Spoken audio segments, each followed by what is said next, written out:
All right, guys, here it is. We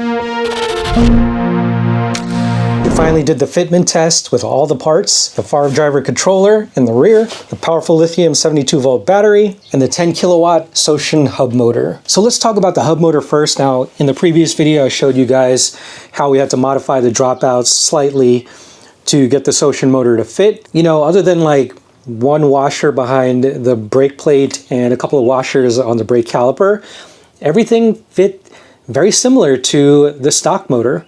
The sizing, even the wheel, it fits perfectly. If you've never seen the Ego mini bike in person before, you'd probably think that this is the motor that it comes with. I was able to hide the giant phase wire cables over here with a neoprene sleeve. There's some Velcro that connects the sleeve. I also have this industrial zip tie around it, but gives it a little bit of a cleaner feel so you don't see the phase wires just hanging out over here. The stock phase wires were hidden behind the swing arm. I was able to retain the storage compartment and the lid functionality. Once the panels are installed, we have the key lock to open and close these sections over here. So this controls the compartment, and then this controls the lid. We're trying to retain everything stock in terms of like the cosmetics. So I'm really happy that none of this got in the way, and we have a little storage area to transport things. Now you'll notice how the battery fits perfectly into the frame over here. I did add some straps. So we have these two Velcro straps that hold it to the frame and then also to the wooden plank that I have underneath the battery, as well as some foam on top of the wooden plank. So very, very secure. We also have foam here on the sides, left and right, as well as the rear over here. So the battery doesn't touch any of the latch hardware. You also have this XT60 cable, which is how you would charge the bike. You'd charge it through this wire right here. So yeah, very convenient. You know, it's not too tight and it's not too loose as well. So really happy with how this turned out. I think we're also able to retain the lid, which locks in like that. Now how this works is I designed a 3D printed hinge over here. So with some spacers down here. And this is just a 6mm bolt that connects directly into the frame. So originally you needed the Ego battery enclosure for this lid to attach to, but since we got rid of it, now we just attach it directly to the frame. So very happy that I was able to keep the lid. Now over here we got a new throttle. This is a Sur-On throttle, and I put Pro Taper grips on top. And yeah, I really like the feel of the Sur-On throttle. I think it just, you know, feels really natural. And we also have the 3-speed switch right here.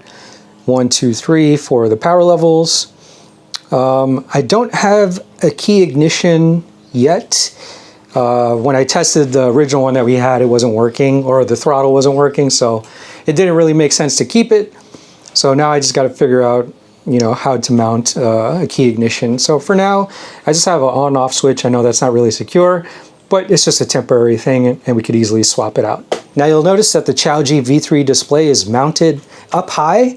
The complaint for the Ego display, the stock Ego display, was that it was mounted too low. So it was really hard to see and there was no way to adjust the angle. So it was more or less useless unless you were like parked, then you could look at the settings. But if you're riding, it was really hard to look at the settings. So EV Raceworks actually makes a 3D printed mount for the Qiaoji display. So if you're looking for a mount, I would definitely go on their website and check it out. Now, since the mount has to attach to a center bar and the Ego does not have a way to do that, I added an extension bar that I found from Amazon. So this gives me just an extra space to attach the display. And I actually like that it's mounted this far away. And you know, you're able to kind of tilt it if you want it a little bit closer. So that's really cool. So obviously we haven't installed any lighting yet, so that's going to be next. I just wanted to make sure that all the main components fit before I started doing any lighting stuff. And we're probably going to use the stock headlight. It might not have all the functions like the high, low.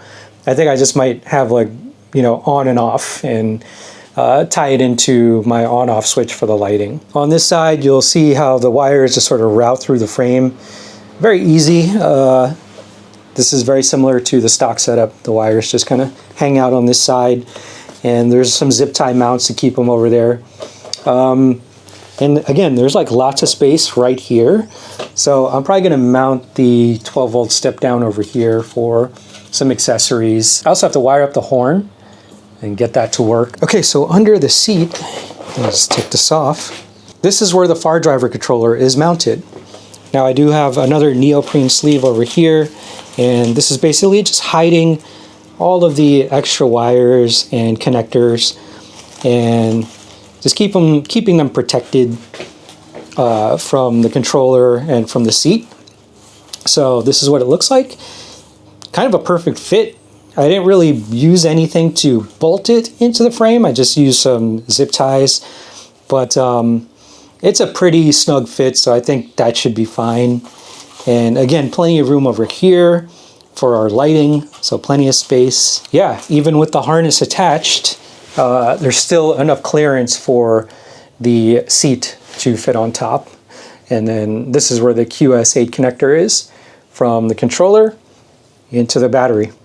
So yeah, lots of room over here, very tidy, very neat, and yeah, I'm happy that everything kind of fit, because this is definitely way more components or way more connectors and harnesses than the stock Ego controller. Last but not least, we'll turn on the display.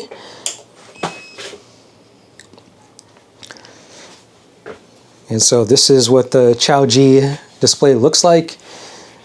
And you can actually choose different dashboards if you wanted to. I believe if you hold down the top right, it takes a minute, but I think, yep. So that brings you to this menu over here. You could change the voltage settings. I didn't mess with that. I mean, I keep it on 72. But other than that, calibration I just left alone. I did change the unit setting to miles per hour since we're in the US. You also have things like tire pressure indicator, which we don't have. Over here you see BT, that's the Bluetooth name. So when you connect to the display, that's the name that you're going to be looking for. I'll show you guys in a second what that looks like. And then here are the different themes to choose from. You have 4 different themes for the dashboard. Let's try the last one over here, see what that looks like. And that's what the dashboard looks like, so pretty cool. Also, since we have the three-speed switch over here, when you change it, you could see it change in the display. So that's really nice. And I believe the miles per hour is calibrated based on Ryan Goodyear's settings. And I did test it with the GPS, so it is pretty accurate to the components on the bike. Yeah, so another cool feature is the Apple CarPlay. Hit the menu button, and now it's connected to my phone. And yeah, that's pretty dope. So touchscreen, you're able to, yeah, access your phone. You could do navigation, and it'll show up right here on your display. You don't have to be wired up. And if you wanted to add speakers to the bike, you could also add in the FM radio station if you want to do that, or you could play music from the Apple CarPlay. So now let's just take a little test ride with the bike, just to see how it feels. And from there, we're probably gonna put, you know, all the original plastics back on and make this thing final. So yeah, let's do it. Okay, first ride with the Ego mini bike, 72 volt, 10 kilowatt motor power upgrade. I am on drive mode 1. I'm just going to kind of take it easy. I did notice that the display is calibrated pretty close to GPS. Tested it before I took it out, so I think this reading is going to be pretty accurate. We'll see how it matches up to the Insta360 that is recording GPS right now. But on the display I see 28 miles per hour. on level 1. We'll bump it up to level 2. The power delivery is so smooth. I mean, this Ocean motor is a beast. And it is really heavy, so like maneuvering the bike, stopping the bike, I could feel all the weight distribution in the rear. I mean, it feels like a motorcycle for sure. Even sort of like these little turns over here, you feel the whole weight of the bike, especially as you gather momentum. Okay, it says I'm on 36 miles per hour right now, again, speed level 2. I feel something maybe rubbing in the front. I'm not quite sure what that is, but I think we should be okay. It's a super silent ride. I can't hear a thing from the motor, from the bike. Very quiet. It's not torquey at all, which is really good. I think this is the type of bike that's really meant for, you know, delivering top speed. I am hardly like turning the throttle. Like, I'm just kind of like blipping it right now. And I'm maintaining, you know, about 35 miles per hour, 30 miles per hour speed according to the display. It feels a little bit more calibrated than the stock Ego controller. You know, obviously the parts are all different, but it is delivering power in a way that's just a little more smooth and calibrated. I mean, you know, if I had all the parts on it right now, like, you know, all the plastics on it, you would think that it's just how this comes stock. I think my shocks might need some adjustment. I'm definitely kind of feeling the bumps in the road a little bit. Let's bump it up to power level 3. Now, I don't have too much, according to the display, I'm about halfway on the battery, so not sure how calibrated that is or how much juice I have. I know I didn't charge it, fully charge it before I left. I probably should have. But I think we'll be okay just for this little test. I'm gonna make sure I have like a nice long straightaway.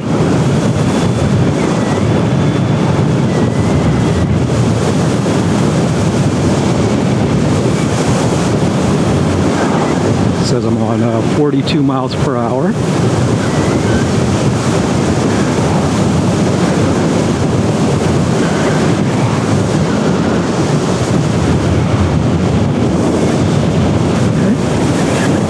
Give it a little bit more here. I'm past 50, but I'm going around a bend. I don't feel super comfortable yet.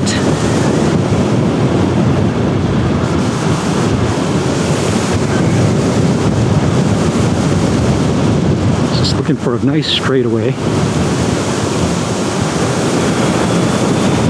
Okay. 50. 55.